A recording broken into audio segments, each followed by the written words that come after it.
guys, it's Christina from All Mom Does, and today I just wanted to talk with you a little bit about how to save some money in your kitchen. The average family throws away $2,200 of food waste into their garbage every year. Friends, that is a vacation. That is halfway or 25% of the way towards buying a car for cash.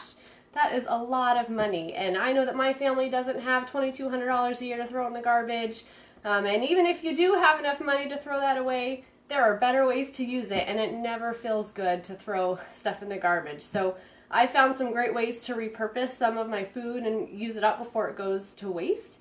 I wanted to share some of that with you today. If you have any great tips, please leave us a comment. We would love to hear.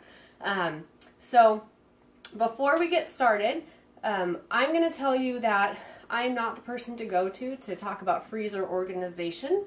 I use my freezer like crazy to save money and prevent food from going to waste. So I'm going to show you how I do it. I'm going to show you a lot of the tips I use, but it's not organized at all in here. So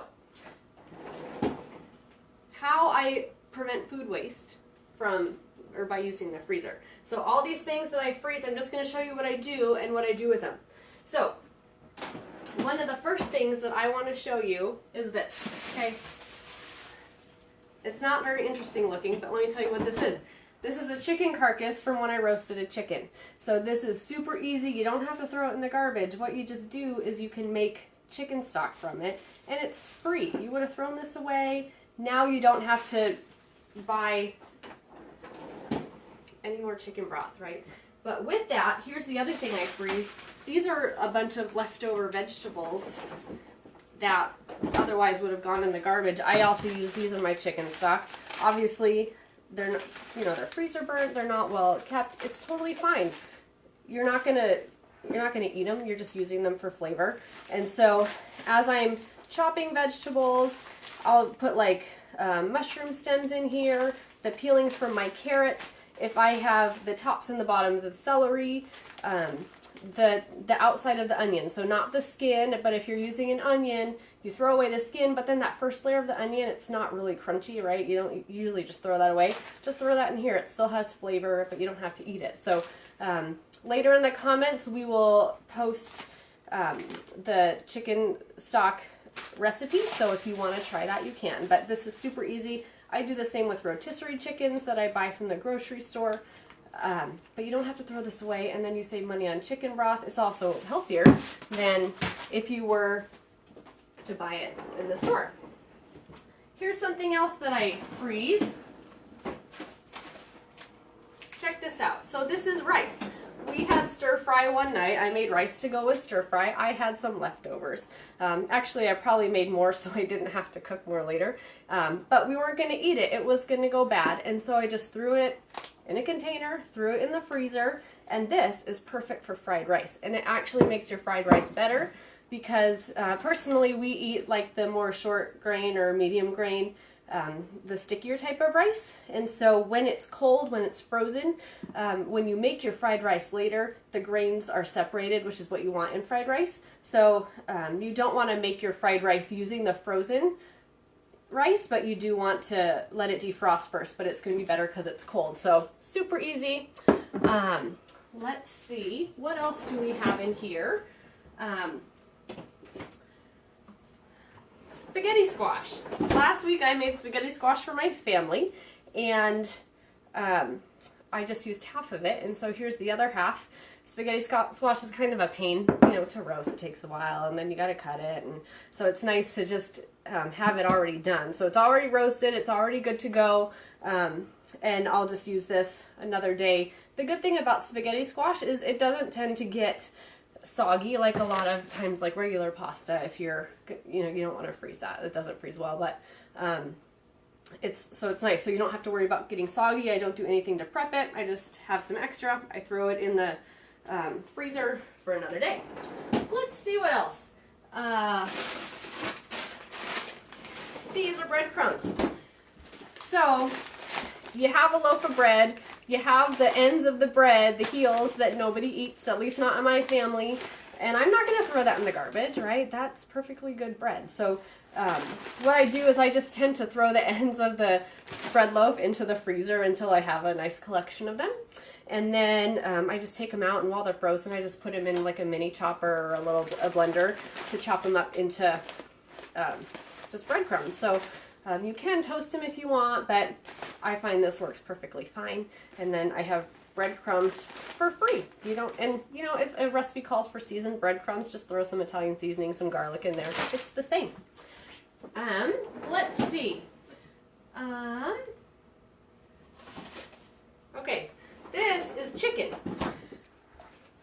It's either roasted or grilled chicken, but I don't know if in your family, but in my family, we don't like leftover grilled chicken. So chicken is super easy to dry out, especially if you grill it, then you reheat it the next day for leftovers. It tends to dry out pretty fast. I just have given up on trying to serve my family leftover grilled chicken, but I found that if we do have leftovers, I just chop it up into bite-sized pieces, throw it in a Tupperware, throw it in the freezer, and then I can throw this into soups in the wintertime. So, it's not, I don't have to worry about it drying out because it's in a soup, right? It's in broth. So, super great way to repurpose chicken that you would otherwise throw away. Similarly, this is flank steak. So we had a barbecue for Labor Day, and then we had some leftover flank steak, and so we weren't going to eat it. It was going to go bad. So I just chopped it up, put it in here. Sometime during this winter, football season's here, I'll probably make chili and then just throw this in, right? Super easy. And meat is expensive. I mean, that's a really good bang for your buck to keep your meat from going bad. This isn't too exciting. It's just an onion, but I was chopping an onion, and I need half an onion for my recipe. And if you're chopping half an onion, you might as well chop the whole onion and then just put it all in here. And then you have it. You don't even have to do prep work later for your recipe. Let's see. Didn't know you could freeze this. This is cilantro, right? So obviously herbs and vegetables and things like that, they're going to change their texture. They're going to get a little more soggy. But I make a chili verde, green chili verde, in the wintertime, and then also you can use this in soups. And so when you use them in recipes like that where they're going to get cooked, obviously the herbs are going to get a little more soggy anyway, so you don't have to worry about keeping the texture. So you'll have the flavor. You don't have to buy another thing of cilantro, which I understand it's cheap. It's like 50 cents, but still it never feels good to throw that in the garbage if it's still perfectly good, or to watch it rot in your fridge.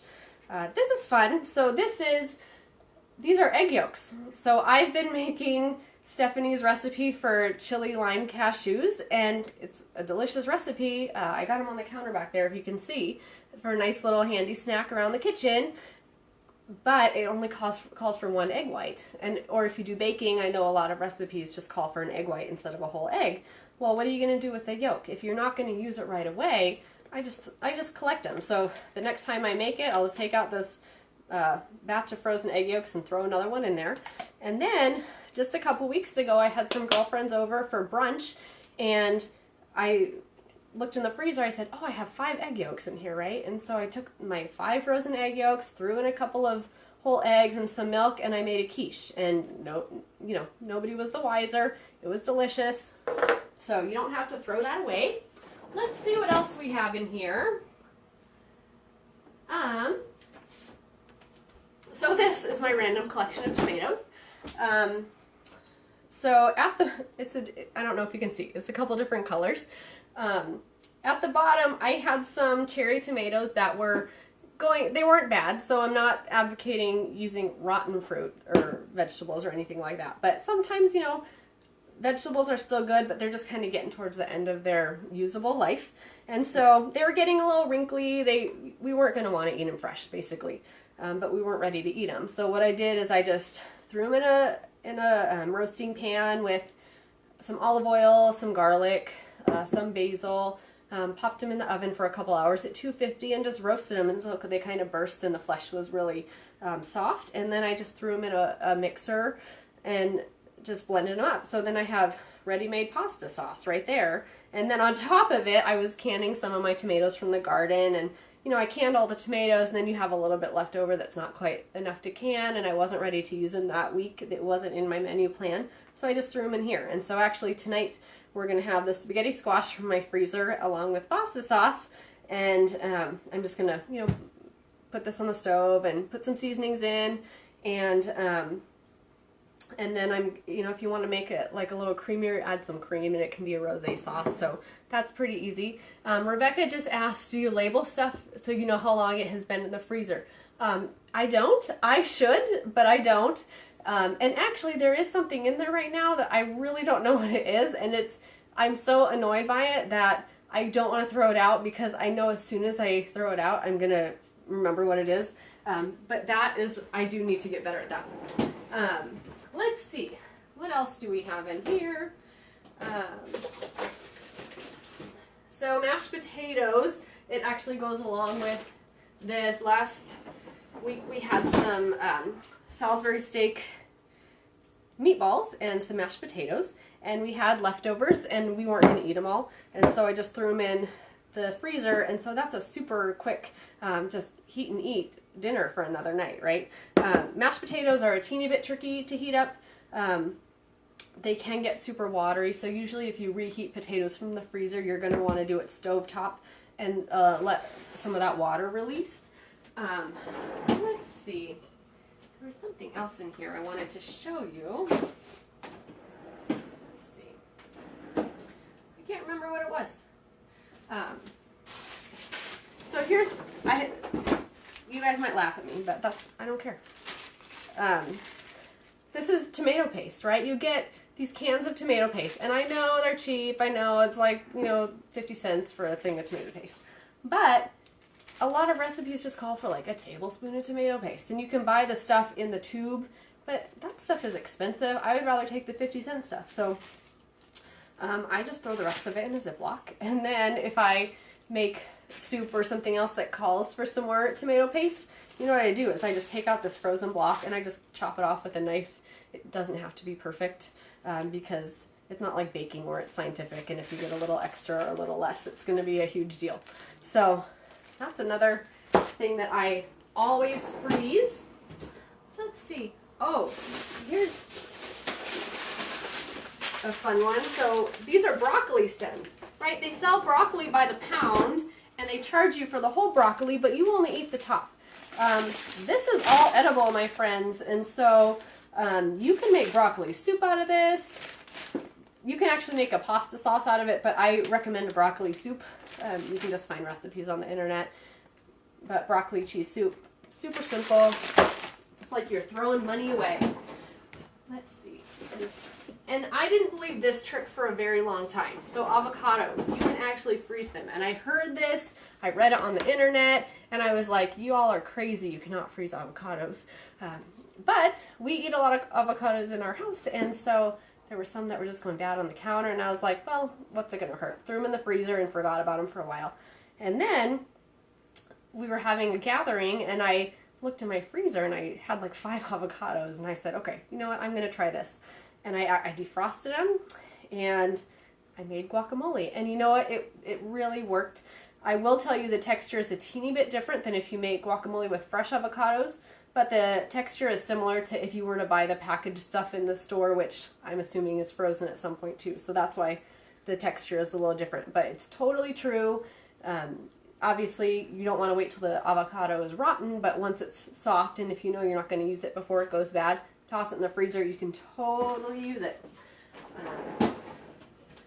What else? I think that's probably most of what I have for you today.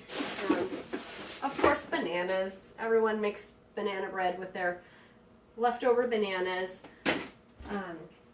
Let's see. Oh, this is the thing, I don't know what it is. And I'm perplexed, but that's for another day. Okay. Oh, and then this is my chicken broth, so I freeze it in 4 cup things. So once I make it, I freeze it, and usually we go through it within a month or two. We eat a lot of soups in the winter time. So thank you guys for tuning in. If you have any other tips on how we can freeze our food and save money so you can go on vacation and not throw $2,200 into the garbage, we would love to hear from you. So check us out at allmomdoes.com. Thanks.